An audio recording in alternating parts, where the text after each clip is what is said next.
Coming up right now, the newest episode from Car, Gwyn, and Ode on Three Pagans and a Cat. There was 3 kings into the east, 3 kings both great and high, and they has sworn a solemn oath John Barleycorn should die. They took a plough and ploughed him down, put clods upon his head, and they has sworn a solemn oath John Barleycorn was dead. Welcome to Wheel of the Year Lughnasadh, the 16th episode of Three Pagans and a Cat. Our opening today is courtesy of Robert Burns' 1782 adaptation of the 16th century folk song, John Barleycorn. You may call me Ode. You can call me Car. I'm Ode's father. And merry meet. My name is Gwyn, Ode's mother, and that's a really violent song. Oh my god, it gets so much worse, you have no idea. It's like, man, poor John Barleycorn dude, he deserves such He got him drunk, because his blood is beer. That's what he did. And then you would think he'd be saying thank you. And then they kill him, and the next year he's alive again, standing in the fields. How dare he? That's what the whole song is about. The whole song is about the harvest cycle and making beer out of barley. Well, okay, gotcha. And bread. Beer and bread. So, these are both good things, right? Right, exactly. You'd think so. Exactly. And the final stanza is John Barleycorn being like, I win, bitches. I support the economy. I like this John Barleycorn. Yeah. It's relevant to today's topic, Lughnasadh, because Lughnasadh is the first harvest festival in the Wheel of the Year. Yep. And that's what we're going to be talking about today. Yep, first fruits. But before we get into any of that, we have a new patron who gets their name read. Just the one. So thanks to all of our patrons, and special thanks to our new patron, Kay Sat. Thank you, Kay. Sat, yeah. We appreciate your patronage and your support. Mm-hmm. Yep, so if anybody else wants to support us, Right. they can go to Patreon and look up Three Pagans and a Cat, or they can just go to the website. And click the link And that's click on the link website, that says Patreon. And that's threepagansandacat.com. That is indeed, yep. Where 3, it's found. the numeral 3. Yep. Pagans and a cat. Yeah. But three patrons. Patrons. Jeez. Oh my goodness. It's going to be a rough one It's gonna be- folks. Just it's be gonna be- okay with it. It's going to be one of those days. Well, Wow. what was it, Ostara, that we had to record 3 It times? was one of them, Yeah. that we had a really rough... Well, there was one we had to record 3 times because there were technical difficulties. Right. And then there was one that we recorded 3 times because we would get halfway through the episode and then just, like, run out of energy. I'm starting off low energy today, so Mm-hmm. We'll get there. We'll get there. I'll be quieter probably through this episode. Yeah, Everybody Car's- don't freak out.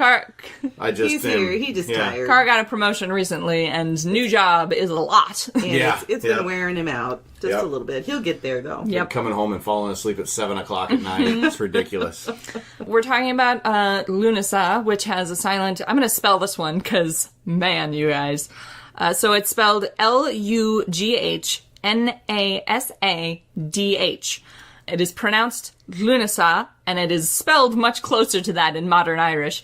The spelling I just gave you is the sort of traditional spelling of Lughnasadh, and it is the one you will find on most Wheel of the Year calendars. Yep. And it is also known as Lammas. Yeah, there's Lammas by other traditions. Lammas is the Christian holiday Yep. that takes place at the same time as Lughnasadh, and is probably derived, if not explicitly, from the celebrations of Lughnasadh that were extant in Europe at the time of Christianization, then it probably derives from reinterpretations of Greek and ancient Hebrew first fruit tithing traditions, which developed independently from one another, as far as I can tell.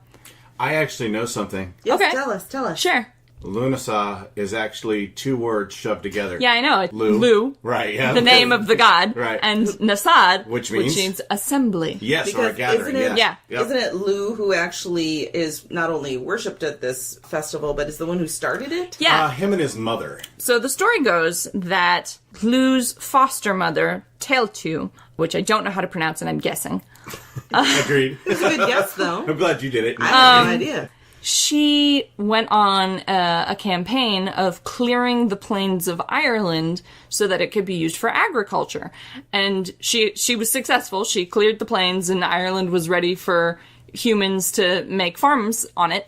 But afterwards, because she did it by herself, basically, she dies of exhaustion. Aww. And Lou, her foster son, establishes what is called the Almanag Tailten or something. Yep. And those are the feast and funereal games for Teal'c to sort of celebrate her life and mourn her passing, and that evolves into Lughnasadh. Oh, that's beautiful. That's a beautiful start to It's a really interesting holiday story. tradition. Yeah. Do you know what Lammas means?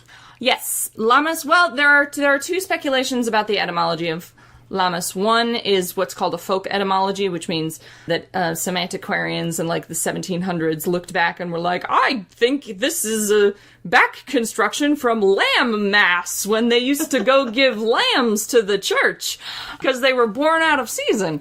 But no, that's not where it probably comes from. The probable etymology for Lammas is chlefmes, which is an Old English term for loaf mass. Yep. It derives Bread. down. Yeah, Bread. it derives down from Old German. And these days, when Lammas is worshipped instead of Lughnasadh, usually by heathens or other people who worship in an Anglo-Saxon direction, it is called Clafmeist, which is loaf feast. Yep. Ah, gotcha. And there are actually some differences between Lammas and Lughnasadh. Lughnasadh is, like I said, the feast and funeral games for Teal'c. And Lammas is traditionally when the first loaves that were baked with the first harvested grain for the year were brought to the church for blessings. And it's probable, like I said, that this Christian blessing festival is an extrapolation from a combination of existing Lughnasadh and Lughnasadh related celebrations and first fruit traditions in Greece and Rome. Hebrew. Oh, okay. I think it probably for the church derives down from an ancient Hebrew tradition Gotcha. of tithing your first harvest. Right, Gotcha. and that is biblical. Yeah, I think that probably derives down from that tradition. We suspect that there were similar first harvest festivals happening in Germany and in that area. Right. It's logical, but we don't have like conclusive evidence of it. Yep.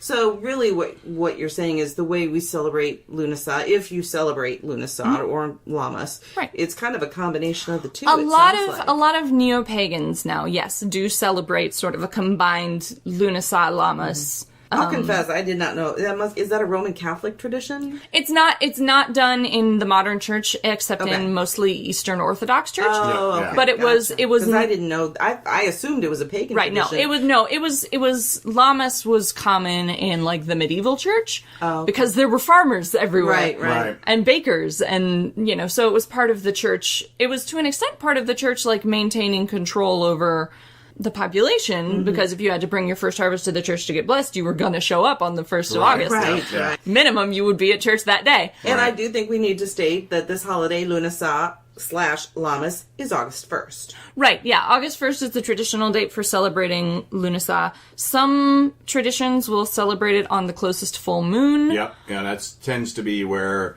the Celts would Yeah, have where done it. and Would have where been- druids do it Right, now yeah, is yeah. it will be on the closest full moon to August 1st. And That then makes sense, actually. in heathen tradition, there is like this split. Most heathens don't celebrate Lughnasadh. They will celebrate Clafmest, or they will celebrate Freyfaxi, which is a little wild. Freyfaxi is the holiday that McNallen put together to when he was like making a heathen eightfold wheel because Right. the Wiccans had one and he wanted one, which is Right.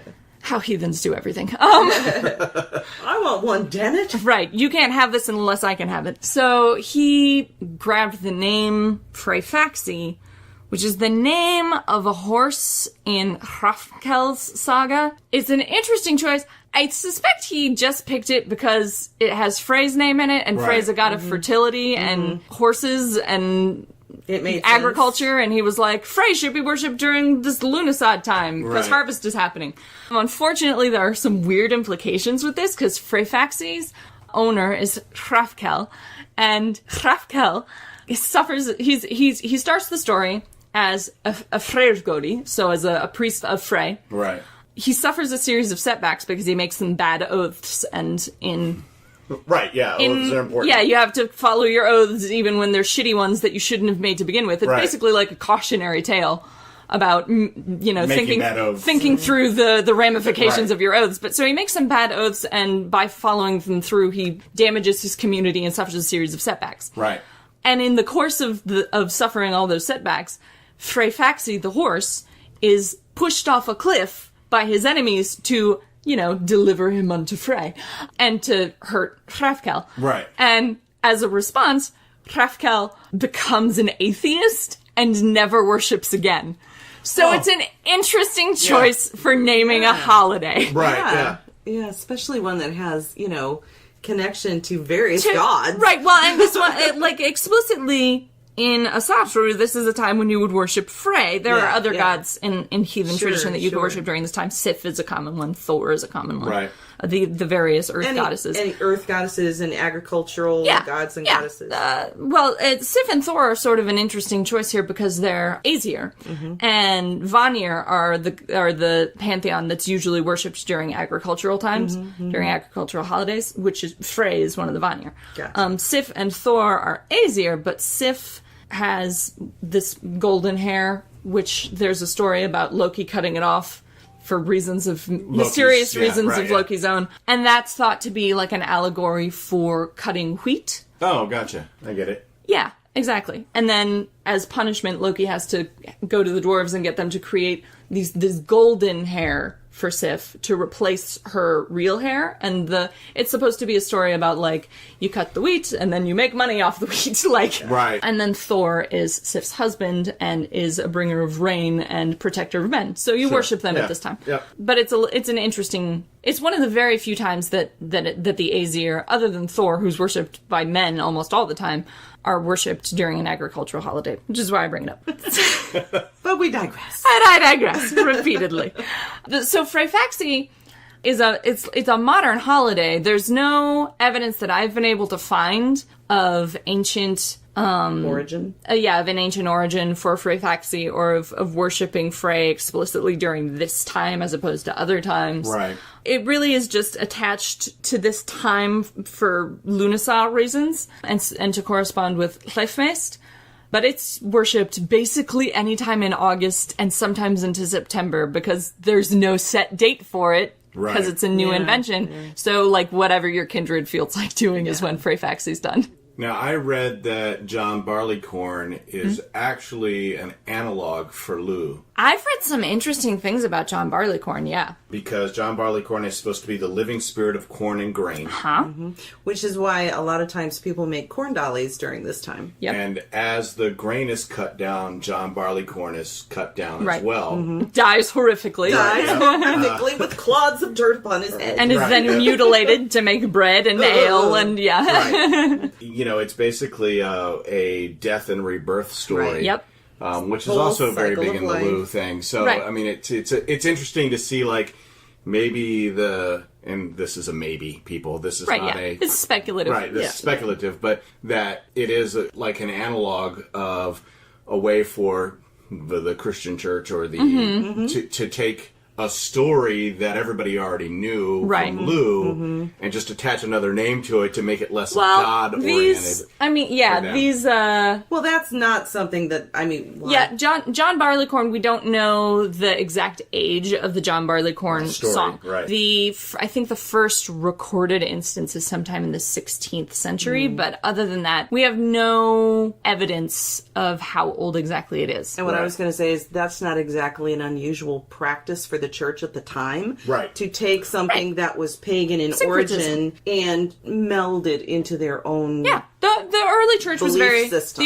Church was very syncretic. I've also read that there are a couple of scholars who think that John Barleycorn is a natural growth of an ancient Germanic and Anglo-Saxon character called Beo. Okay. Who may have either been or also derived down in another tradition to Beowulf. Oh, interesting. I actually wondered that when you said the name. Yeah. So there are there's dispute about this, and there's not a lot of information about Beo or his mother, whose name I can't pronounce. But not even going to attempt. Not going to try it. The story that has been reconstructed is that Beo's mother dies, and Beo goes through a journey where he is slain and reborn. Gotcha. And they're like, okay, well, so Baio becomes John Barleycorn. John Barleycorn is related to all these other sacrificial deities, Right. et cetera, et cetera. And representative potentially of Lugh. Right. Right. Yep. Yep. At least, certainly in Ireland and Scotland, you would Certainly. think. Yeah. Yeah. Where Lugh. I think what it all boils down to, because as a worship. solitary witch who's not a Wiccan, Right. I've never celebrated Right. Lughnasadh. For you, this is a religious This is- holiday that's It's like, not really relevant to you. It's not really relevant to me. I think it's interesting. I honestly didn't know that much about the history of Lughnasadh or Lammas. I didn't even know about that Lammas was That Lammas was a Christian. different thing, A yeah. different thing altogether. I thought they were the same thing. Nope, they're just different celebrated. names. Wait, time out. I did more research than you? You did. Yes! Yeah, no, Lammas and Lughnasadh are totally separate holidays, just worshipped at the same time. yeah. But for me, I was looking at going, okay, well, what is this all about? And it said first fruits. I was like, oh, okay. And she didn't look any further I into didn't it than look that. any She was further. like, first fruits, I get it. Okay, yeah, I get it. But there's so much more deep meaning to it. It's Yeah. actually very interesting. Yeah, the difference between me and Gwyn is that Gwyn sees first fruits and has everything she needs to know. I see first fruits and go look up first fruit traditions to learn that in ancient Greece, the first fruits of every harvest were traditionally brought to the temples of Demeter and Kore, and that over centuries this evolved from a practice that supported the priesthood into a practice that supported the government. Like, You know, I think for me, it's because, as a green witch in particular, I really celebrate the equinoxes, the solstices.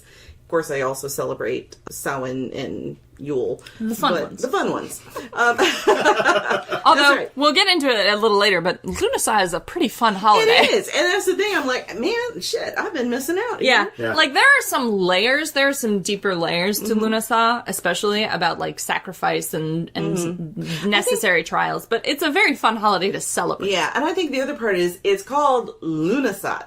I don't worship the god Lu, so there was kind of this thing for me going, should I really participate in this? He's not my god. So Right, but I think there's an element of like everyone's invited. Yeah. Because it's the funeral for his foster mother. Right.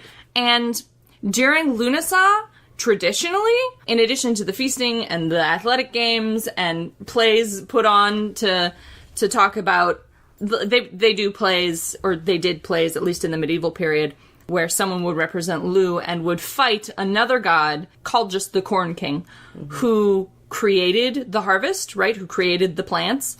And then Lu would fight him to gain the treasure of the agriculture and for mankind and give it to men as like a gift. Gotcha. And then there would be another play where he would fight the monster of blight to prevent the harvest from being ruined further into the year. Yeah. So for people who are out there who are like me, there's a lot more coolness that goes to this. Right. There's a lot of interesting stuff behind this. Well, but this, what I was- Sabbath. What I was going to point out is that during Lughnasadh, there were truces declared during these games, and so kings, people from different tribes, would all come together. Yeah. Like during an all thing.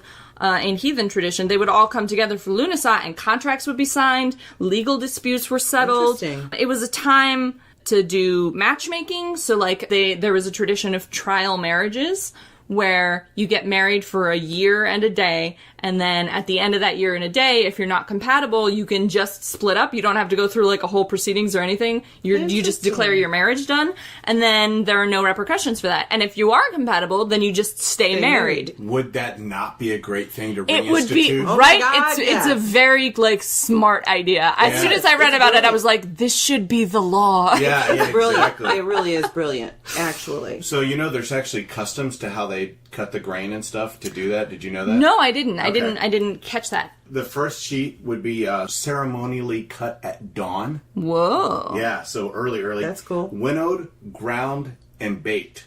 All Like, in one, right, yep. extremely Into fast harvest bread, process. which was then shared with the community in thanks. Awesome. Neat. That's Yep. very cool. And then the last sheath was ceremonially cut and made into a corn dolly if it was a good year, a good harvest. Ah. Or it could also be made into a Clannach or a hag or a crone. Oh, into a corn witch. Right, if it was a bad harvest. And then Interesting. that one would be plowed back into the earth John to Barleycorn. decay Yeah, and rot. and then refertilize the soil. Yep. Wow. Yeah, so I mean, like... To be it's like, pretty fuck hardcore. you, bad harvest. GTFO, blight monster. Yep. Nobody wants your shit. And then once the great. harvest was Oh my gosh. complete and safely gathered in, festivities would begin. So Right. none of the festivities happened until Until everything all was done, the right? harvesting was done. Bread was made from new grains That makes to sense give because thanks the to farmers Lou, yeah? the farmers can't afford to go to the party until the harvest is Right, done. exactly. So it makes sense to just And not this is have the true. party until the harvest is done. My Yep. grandfather and uncle and Yeah. cousin were all We're farmers, farmers. so I understand that completely. Right, you can. I didn't when even you know don't- what a farmer was until I moved to Michigan. So. City boy. Yeah, I But- do have one more little Okay. point I'm going to make, and it's just going to be a drive-by point. Well, 2 drive-by points. First drive-by point is that all of this only applies to the northern hemisphere, and the southern hemisphere, they do Lughnasadh in February. Right. What are they celebrating anything right now? Yeah, they're Yeah. celebrating whatever the spring stuff Whatever the is spring right stuff now. is. Yeah. Yeah, we should have probably looked that We up should because have. we actually have Southern people. for you guys in the southern hemisphere, guys in the southern we have more than hemisphere one. who We have quite a few. who listen to us. This We've is never our been- bag. We messed up. And Happy did not- whatever. and didn't figure out what it was this time. Estra, maybe? Is it Ostara? Is it Are you Ostara? celebrating? Somebody message us and tell us what Is the it fuck you're Ostara celebrating right right now? now in the southern hemisphere. I think Ostara And is then, February. hey, invite us and we'll come celebrate Right, with yeah. you, Yeah. and we'll do a second wheel of the year on something we've already done, but from your part of the world. It makes All right. perfect sense. Anyway, Perfect sense. my second drive-by point. That wasn't a drive-by, but go ahead. Yeah. That's because we both talked. We both Yeah, Sorry, we my jumped in. drive-by. second drive-by point is that August 11th in my area, but anywhere between August 9th and August 15th, will be Sirius's heliacal rising, which is when it becomes visible in pre-dawn. So there are some people who worship that for various reasons. I worship it because Sirius, the star, is known in Scandinavian areas as Lokabrenna, or Loki's torch. And since Loki doesn't get a holiday, because Loki. You know what? Right. We're gonna add a 9th wheel to the wheel of the year and make a Loki holiday. several Lokians worship what's called Lokablot at this time. So for me and you have to look up in your area when Sirius's heliacal rising will be in your area, but it varies by your location. But so for me, that's going to be August 11th, so I'll be worshiping and celebrating Loki at that time. All right, now I'm done. We can Okay. continue on with Lughnasadh stuff. Lughnasadh, which we have gone a little bit on the history, I suppose, but it's really actually very interesting. I really, that is And so we great didn't to even know. cover all the history. Oh, no, I there's skipped so over. much, There's yeah. so Yeah. much. So, folks, if you are like me and you're going, oh, first fruits, cool, do a little more research because dig a little it's deeper. actually really pretty cool.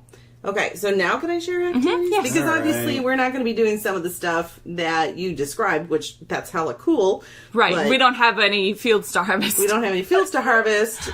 I wouldn't even know how. Yeah. There may be somebody out there who does. But anyway, so here are some things you can do if you're like us and you don't have a field to harvest.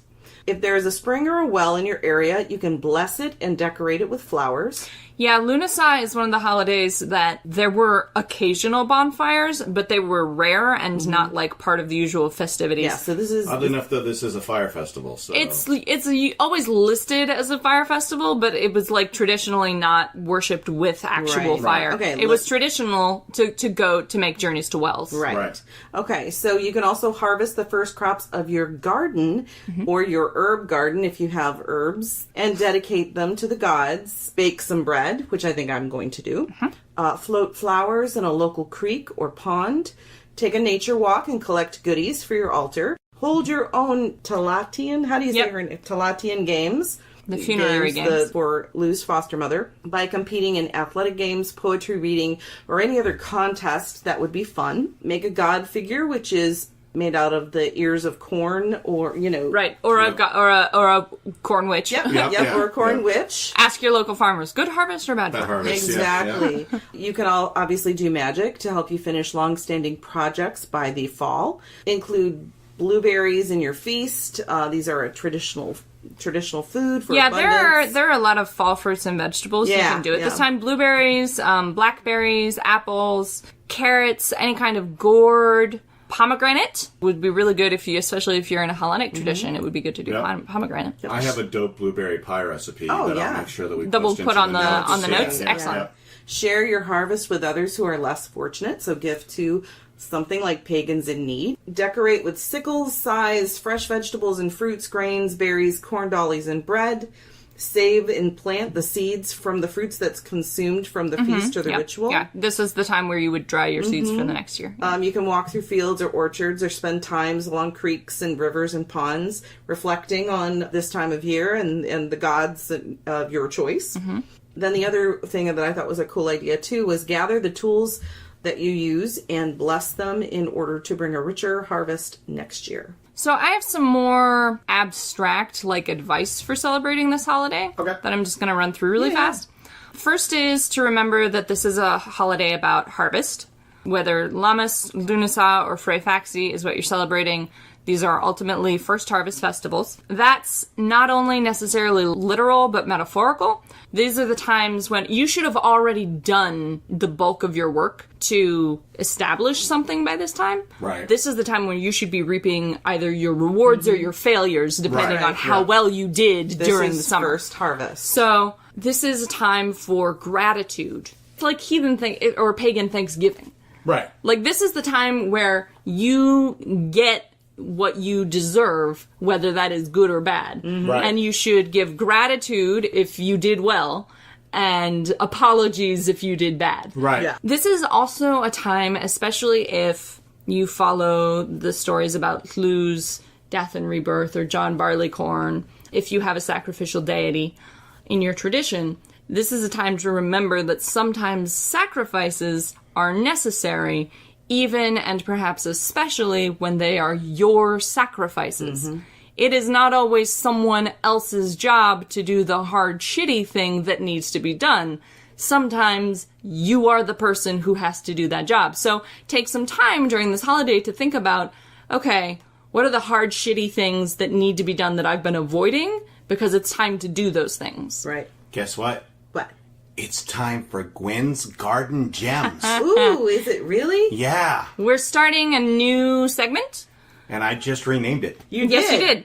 But the alliteration was great. So we're starting a new segment. We talked last episode that we got some feedback about the herbalism episode, or the episode in which we included herbalism, because it was inadequate.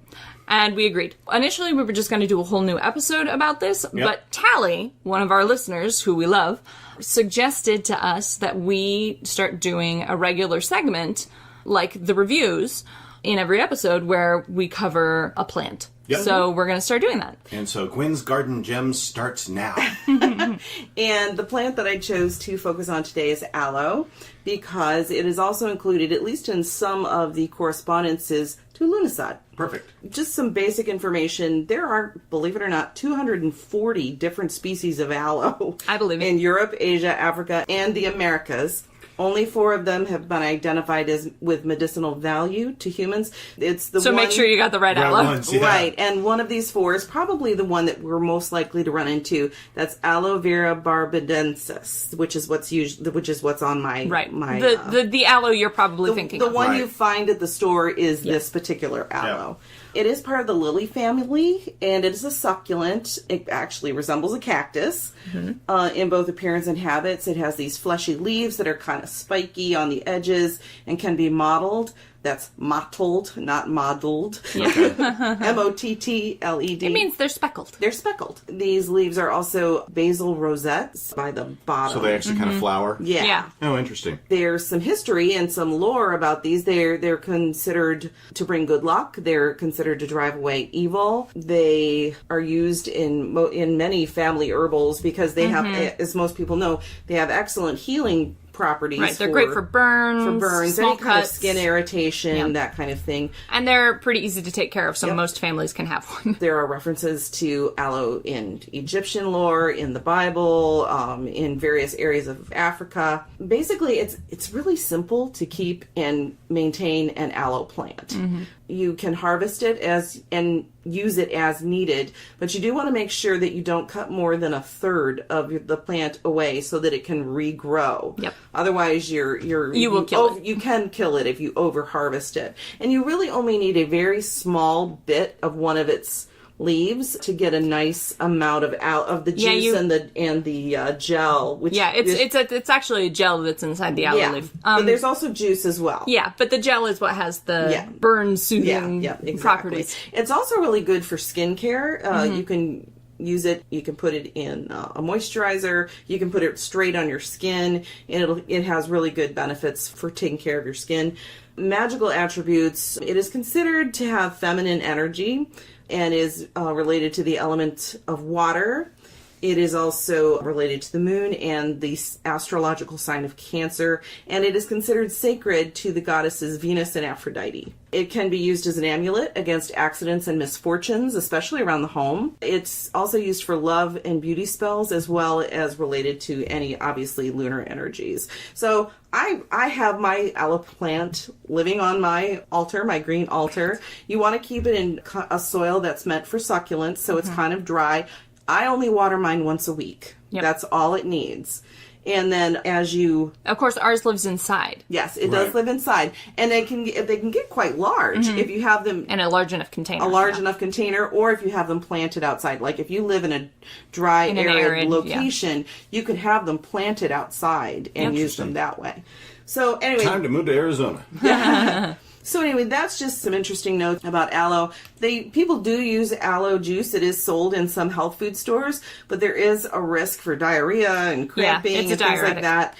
So you want to be careful in using aloe juice. It's recommended by some people, but it's one of those things that I think is sometimes recommended without considering the full ramifications. You want to use the aloe juice with caution. You're better off using, in my opinion, the aloe gel. Yeah, which is direct application. Which is a direct application kind of thing. Or you can put it into what you're using for your spell work, but do make sure that you're not eating it. Obviously, it's something that is not edible. And that's it for Gwyn's Garden Gems.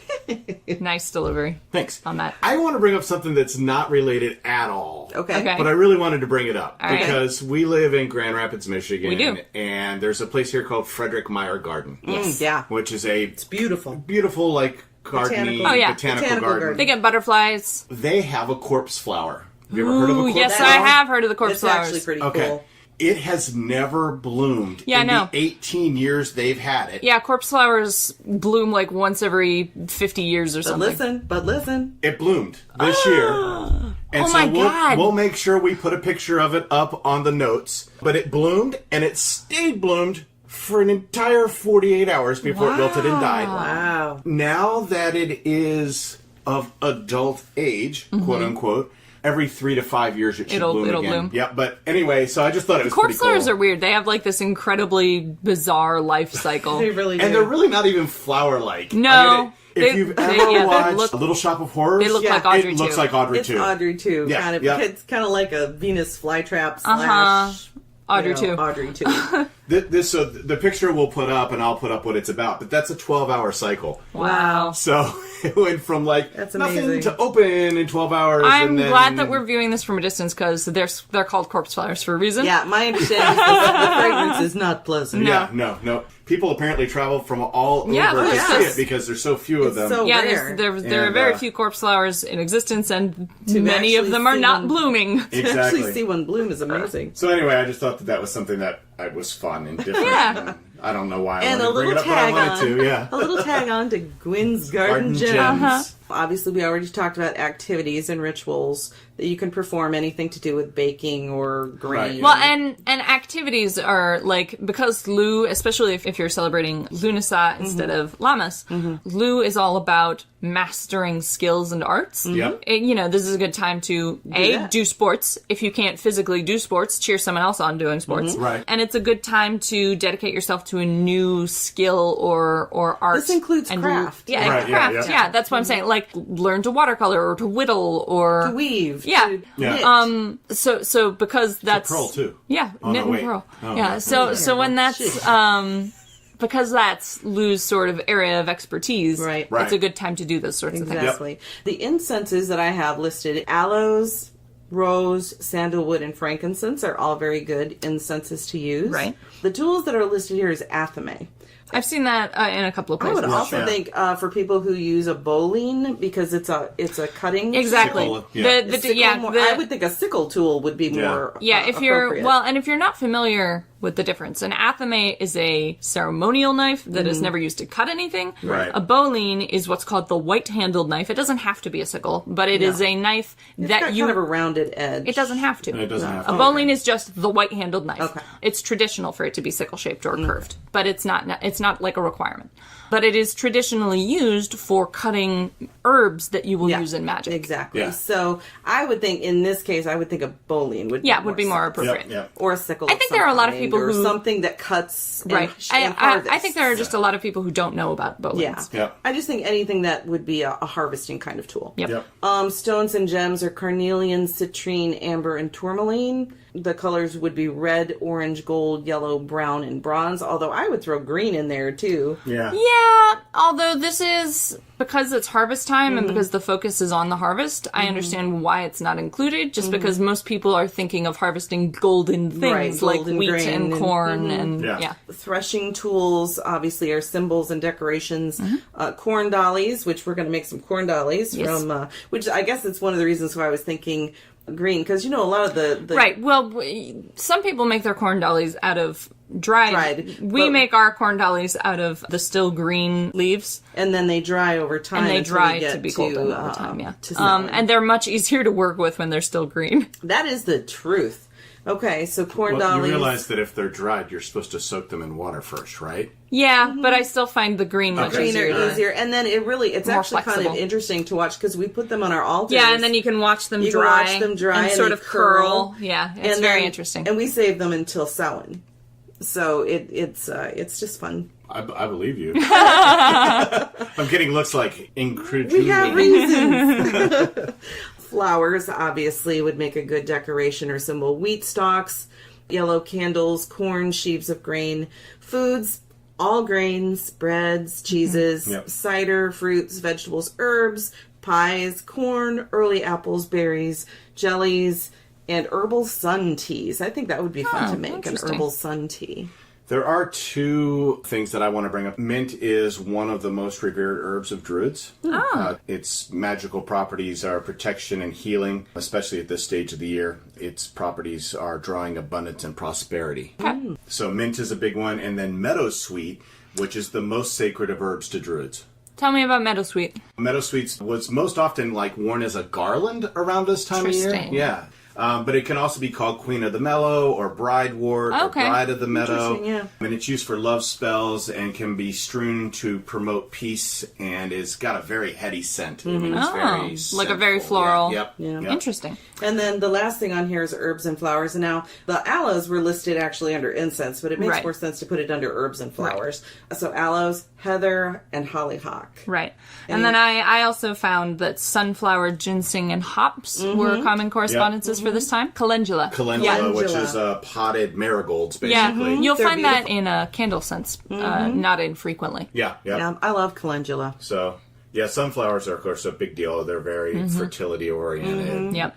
Did you know you can now get sunflower? They've apparently bred sunflowers in different colors. I am deeply unsurprised.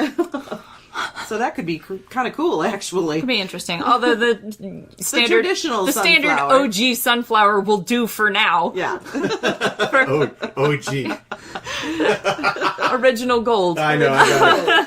Guess what? It's time for reviews. He keeps going higher I and know. higher. Someday you're gonna reach your limit, my dude. You're going to be like, you're getting there toward the really high end of the tenor. I mean, I know you're a tenor, but you're gonna end up Actually, in a he's a fall. baritone. Well, I know, but he can fake being a tenor. I So sing, you're gonna I end sing up. tenor. You're gonna 12 end up miles in a. away. You're not careful. You're gonna end up in a falsetto. That's how I'm ending it now. All right. Okay, so let's talk. Let's do this review. Look forward to that. So we're reviewing This is today. the crazy episode that this is turning out to be. We're reviewing today a book called The Art of Lenormand Reading by Alexander Musrak. And it's super good. This was provided to us Yeah. for free for an honest review. For an honest We're not review. honest. We're non-biased review. For a non-biased Lying review. review. for an unbiased review. Oh my God. We need to write this down somewhere. So, Gwyn and I picked up a Lenormand deck Where a did we couple pick it months up? ago at Arts and Craft. Hartford, Michigan. So we Run picked and that. owned by Pat and Paul. We picked that up a few months ago to learn with, and it came with a little book that had, descriptions of the cards in it. Right, and, yeah. Nice little beginner set. And of how to do Grand Tableau and everything. Yep. And so the book it came with was not bad. It's just basic. Yeah, it's basic, and I didn't love the way the cards were described. It was even just says easy Lenormand Yeah, I know. for beginners. I didn't find it that easy. Fair. But I will agree with you on that. So the descriptions of the cards in the book that it came with were just these sort of like mishmash paragraphs of like, here's a whole bunch of nonsense words thrown together to describe this card. And like you could make it work, but it was a struggle. Yeah, it was. So But we I made was it really work. excited to read this book, and I'm pretty pleased with it. I am as honestly. well. I'm gonna. I read it pretty fast, so we could do this review. I'm gonna go back and like highlight. Yeah, my PDF. I did not read the entire thing. I skimmed through to the parts that I thought were most interesting. Mm-hmm. It starts at a real basic level and then builds from Nuance. there. It's a really and the way these chapters are constructed is really interesting because he'll cover each card like 6 times, but each time, each chapter, he's covering a different layer of that card's meanings. Oh, interesting. So you start with this really basic stuff, and then you build nuances and layers of information over time through the book. And so by the time you get to the end of the book, you have all this information on these different subjects relating to each card. So you've built up this huge knowledge base of like keywords and concepts and relevant information about these cards. Very cool. And it's also set up in such a way that after you've read through it, you can go back. Yeah, it'll be very easy to reference. It's very easy to reference. It's very user friendly. And unlike the book that came with our deck, you don't have to read like a whole paragraph of like narrative. It's very concise. Yeah, there are these like he's got tables with keywords so that it's very easy to like glance through for a refresher. But what I really, really liked was the way the information built up over the chapters. He has a very good teaching style, basically, is what it comes down to. And he gives, basic information about Mademoiselle Lenormand and there's a brief like history of Lenormand. How the Lenormand deck works and then demystifying the cards and he's very inviting. There's no like arrogance or pretension in this book at all. He very clearly feels that like if you get a Lenormand deck and learn how to read it and like approach it with the understanding that it will tell you true secret information, it will tell you true secret information. Like he doesn't think you need to be special to read Lenormand. His stance is very much like anybody can do this. I'm going to show you how. Gotcha. Get your life in order with Lenormand now. Right. Like I rhymed. He also has things in here like, he describes the different significators. Yeah, he talks about, there's this one little caveat I have. He talks about the significators, which are the cards that designate the querents and other important people in their lives. Lenormand is a very gendered deck. There's no card for a non-binary or an ungendered significator. You are either the man or the woman. Those are the two cards for the querent. There is no other. So he doesn't get into that, and I don't blame him for that because presumably this is not an issue for him. But he does get into same-sex relationships as read in the Lenormand. Because traditionally, if the querent is a male, all romance, the woman would be the significant other. Okay. In a romance reading. And so for same-sex relationships, that's obviously not great. So he reads the dog as the significant other in a gay male relationship and the snake as the significant other in a gay female relationship. And I understand why he does this, because the animal cards in Lenormand almost exclusively refer to people in the querent's life. Okay. I understand why he does this. However, there are some, I'm going to call them implications about using those two specific cards. Okay, there are just some implications there that if you're straight and you've never encountered any drama about queerness, maybe this is not going to be obvious to you. Gay men are compared to animals very frequently in real life in very non-complimentary ways. Right. And gay women often deal with being presented as liars and manipulators, which is what the snake represents. So there are implications here that I don't think he has fully thought through. And they are. I would certainly hope he didn't intend. No, I really suspect he didn't intend it this way. He doesn't come off that way in other areas of the No, book and when he describes the cards, I understand why he uses these cards. Because when he describes the cards, the dog to him is a guardian angel character. It's a figure who is a loyal protector. Gotcha. And the snake to him is, when it's a person, a beautiful, elegant woman. So I understand why he chose these cards for significant others. So I guarantee it's just because he doesn't have the frame of reference to understand why this will upset queer readers, but as a queer person who has that reference point, like that was an unpleasant moment for me. He does mention that there are other readers who will use the rider card as the significant other in a same-sex relationship, and that would probably be my preference. That would be a better preference, Well, at least he gave that option. Yeah. And I think it ultimately does come down to the reader and how they're going to interpret and their these relationship things, with the and their deck. relationship with the deck, and their overall understanding of these issues. So I mentioned this not even specifically as a criticism of the author, but just as a warning for any queer readers that this exists in the book. It's pretty brief. It's in the very beginning that he talks about like how he reads for same-sex couples. But if that is going to turn you off, like, know that it's in there. Right. That this moment is going to happen in this book, and it is going to be a little unpleasant. Yeah, and I would even say just for queer readers. I mean, I'm admittedly, I'm the only cis person in our household. Right. But it would anger me. Right. You know. Well, Gwyn is cis. She's just bi. Right, yeah. But just as a... Right. You know, as an ally. As an instead ally. of as a queer person. Instead of as a queer person, you know, it's very much a... It's unpleasant. It's unpleasant, if you understand the implications that are there, which I don't think he intended, but again, like, because of the society we live in, these are implications that exist. Right, yep. Right, Yeah. exactly. And I think that's slowly starting to become more, there's more awareness starting to come to awareness, these issues. Awareness, yes. Progress. But not progress. Who knows? Right, yeah. But anyway, so I do think that was important to mention. The other thing I just want to say overall, I do think overall it's a good book. He has various spreads in here. He has... and he talks about reading them in a really coherent way. Yeah, very coherent. About, like, how you never read a card in it as an individual. You always read it in reference to the cards around it. Even when you're doing really short spreads, like 3 or 5 card spreads, you're always reading the story of those cards rather than a sequence of individual cards. Exactly. Gotcha. Okay. He talks about how you can describe physical attributes of people. That's one of the layers.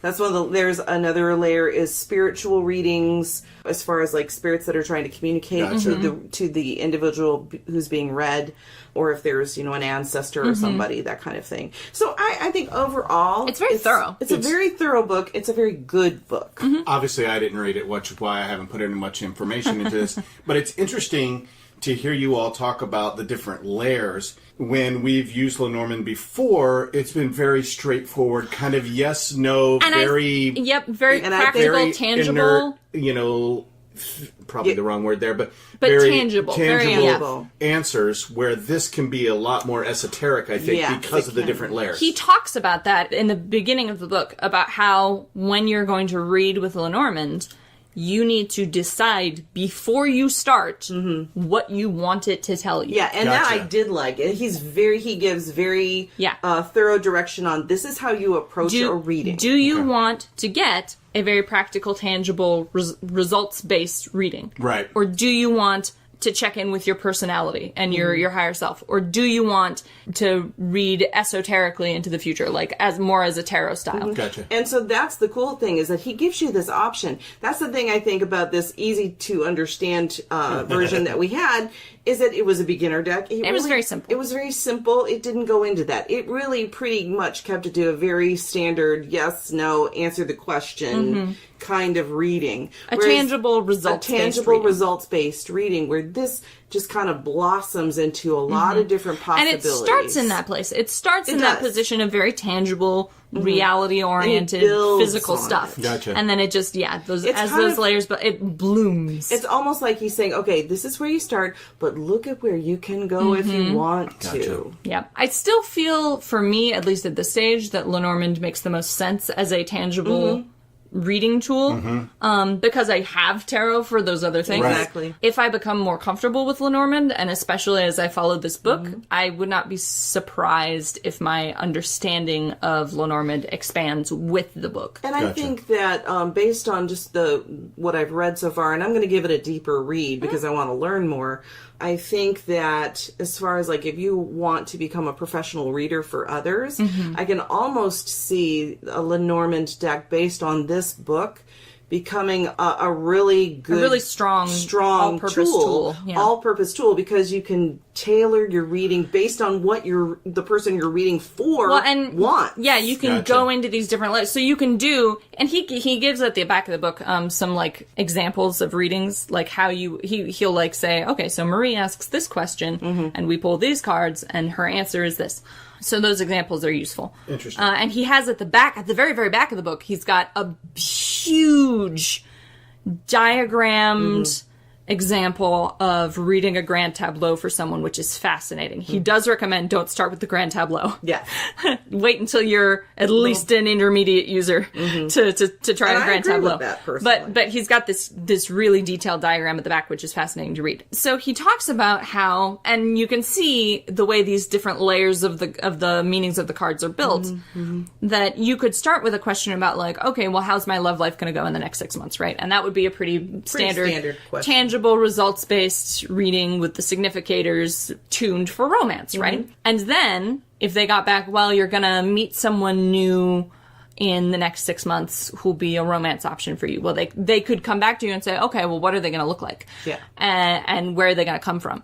And you can expand. You could do a new reading with that layer of the cards. Right. And pull that information out. Interesting. Because the different layers of the cards include things like where are they from and what do they look like and so on and so on, based around the significators and how he describes a reading he did for a woman who was going to get 3 suitors in a short span of time, and the third one would be the right one. And so she wanted to know what they looked like, so he did readings, and like the bird card comes up, so he knows that, well, this particular suitor has piercing eyes like the bird. And the ship card comes up, so this is a tanned man who's probably a foreigner. And like she came back 6 months later and was like, you were right on. Texting him like here's a photo of the latest beau, he looks exactly as you described. So anyway, cool. I think the long and the short of it is, this is a good book, it's a useful book, we recommend it. Strongly recommend. As long as you can overlook those little quibbles. Little quibble. That's it for the reviews. Don't do that again. I don't really have a very good falsetto. It's a struggle. A falsetto is a very specific tool in a singer's box. I also want to bring up that if you live in the West Michigan area, Amy Fournier-Flather does a class at Arts and Crafts on the Lenormand. Yep. So if you live in this area, check out the Arts and Craft page. Yeah, see when their next Lenormand event is. We need to go to that. Yeah. I just thought I would bring that out. Now we are on to Odes, Stone, Corner! I'm a wrestler now, apparently. I know, apparently. I've got a few more stones that are correspondent for Lughnasadh, which I'm going to run through really fast, and then I'm just going to cover one stone in relative detail. So we've got carnelian, citrine, and amber, which Gwyn mentioned. And then I'm also going to suggest bloodstone, also known as heliotrope, and rutilated quartz for this time. Rutilated quartz not as a correspondent on its own, but as a sort of supplementary stone, because the other stones used during this time are have a very sort of enthusiastic energy. Rutilated quartz is good for clear vision, psychic and otherwise, and for sort of filtering information. So when you're working with these really active stones, especially if you're working with more than one where their energies might sort of like collide. I recommend bringing a rutilated quartz along just for filtering and processing all the stuff that's going to be happening.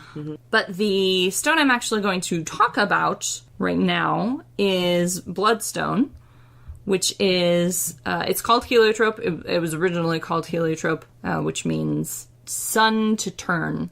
And it was named that by the Greeks because of how they thought the bloodstones were created by, like, a relationship to the sun. Okay. Bloodstone is actually a variant of chalcedony, and chalcedony is a variant of quartz. It's derived from a combination of quartz and other minerals. And so chalcedony is green jasper with red hematite inclusions. So it's a very dark green stone, usually.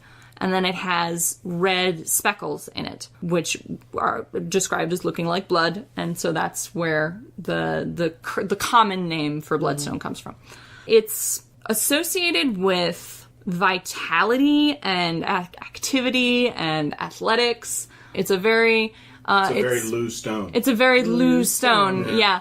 And it's got a lot of people who use stones for healing recommend bloodstone for circulatory problems, obviously. And it just is very vitalizing. If you're having low energy, if you're a little bit anemic, if you have a hard time working up the motivation to do things, bloodstone is a good one. But the reason and obviously these things do correspond to Lu. But the reason I recommend bloodstone for this holiday is that it has elements or connotations of sacrifice in it, too. There are some folk stories from Christendom about how bloodstone was created when the blood of Christ fell on the rock. And that's not unique to Christianity. There are sacrificial deities, including Lu, in a number of religions. And bloodstone is especially relevant to the gods who are sacrificial fertility deities, because bloodstone looks like, and in this instance represents, divine blood mixing with and fertilizing the earth. So I would recommend meditating on bloodstone and on the necessary sacrifices in your life. And then, go out and do something, exercise, bring a bloodstone with you, get, like, sweaty, because that is sort of bloodstone's oeuvre. And that's it. That's it for Ode's Stone Corner!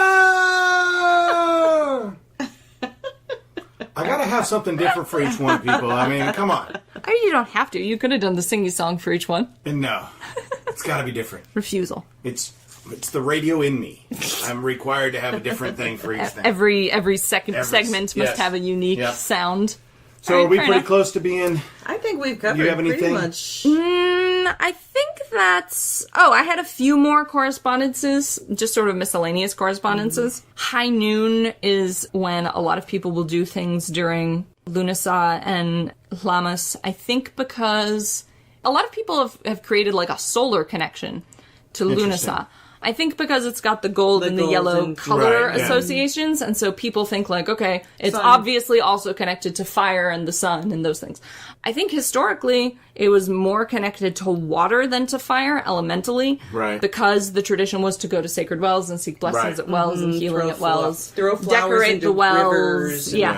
And I've actually read suggestions that your corn dollies, when you dispose of them, should be thrown, as long as they're fully biodegradable, should not be thrown into a fire, but should be thrown into your local waterway as part of blessing that waterway with the energy of... I could see that as if it was a corn dolly. God. If it was a corn witch, then you would burn it. Yeah. Right, Yep. That's how I think I would break that down. Yeah. Agreed. Interesting. Yeah. So then, like I said, a lot of people have a solar connection to this. And that does make more sense to me than a lunar connection if you were determined to make an astrological connection. It makes somewhat sense, though, that high noon, because I would think, like, farmers would be pretty much done harvesting by then. You would hope so. Right. That if they start at dawn. Party would start. Right, and here's the thing, as a farmer's granddaughter, I do understand, my grandfather used to plant by the cycles of the moon, so I understand how it has a lunar energy and a lunar connection, just because a lot of farmers, the Farmer's Almanac, they go by what the... Really? Farmers plant by moon cycles? Yeah. I had no idea. Yeah, at least my grandfather did. That may have been from the old country because he was German. Your German grandpappy was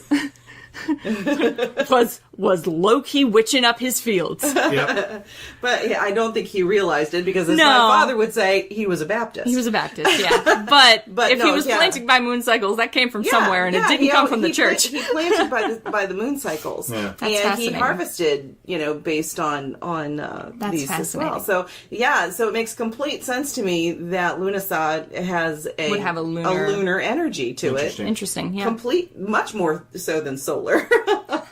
Right, but yeah, so, and then I would imagine you definitely want to be done with your harvest by noon, because that's when it gets hot. Well, that's when for instance, my uncle or my grandfather, they'd go out super early in the morning, they'd, milk the cows and do all the farm stuff. Do all the farm stuff, if it was harvesting or whatever. They'd come in about 11, they'd have lunch, and then, but they would be back out there, in probably by 1 or 2. By 1 or 2. So I would imagine. So noon was the brief rest period. Well, and I would imagine, and then they would go until sunset, basically, or dinner time. It would make sense to me in ancient days. It starts getting hot around that time, and then but once you get past a certain time in the afternoon, it starts to cool, and you would go back out to the fields. But if all you were doing was harvesting for the day, which is what that day was, that's true. You would be done that by the harvest would be done by noon, and then they could have their party. Right, exactly. And then they party all night. Right. Yep. And then just one other random factoid that I wanted to share. Sorry. It's gonna be singing all the time now. That's the first time. That's the first time we've sung on the podcast. Other than wow, that's crazy. Okay, go ahead. No, we talked about it forever. Dance. Yeah. We didn't sing Safety Dance. We talked about Safety Dance. Right. Anyway, I just had one other little random factoid I wanted to throw out there, which is that although Lammas is technically a Christian holiday, as it is celebrated now, there was found an Anglo-Saxon Book of Charms. And in that Anglo-Saxon Book of Charms, which was written at some point in the medieval period, there is a suggestion to take your Lammas bread, which has been blessed now, that you baked this bread with the first grain and you took it to the church and it got blessed and you brought it home, break it into 4 pieces, put them in the 4 corners of your barn to protect your harvest from pests. That makes sense. Yeah. So we're going to take we're just doing to them what they did to us, basically. It's turnaround is fair play? Is that what that is? Okay. Turnabout is fair play, or all's fair in love and war. Yeah. That's right. So, all's fair in religion and worship? War. I don't know. Yeah. Anyway. All right, so that's it for this episode. I think that's everything. I think we have gone as far as we can go. Yeah, I think we've covered all the content. Guess we just have the wrap-up stuff to do. All right, so that means you can find us at the number 3, pagansandacat.com. You can also find us on Facebook at the number 3, PAAC, that's 3-pack. You can also find us on Twitter at _3, no. It's 3_pagans. That's the one I was looking for. Everything else is on the website, so you can get to the Patreon there, you can get to the Discord there. Yep.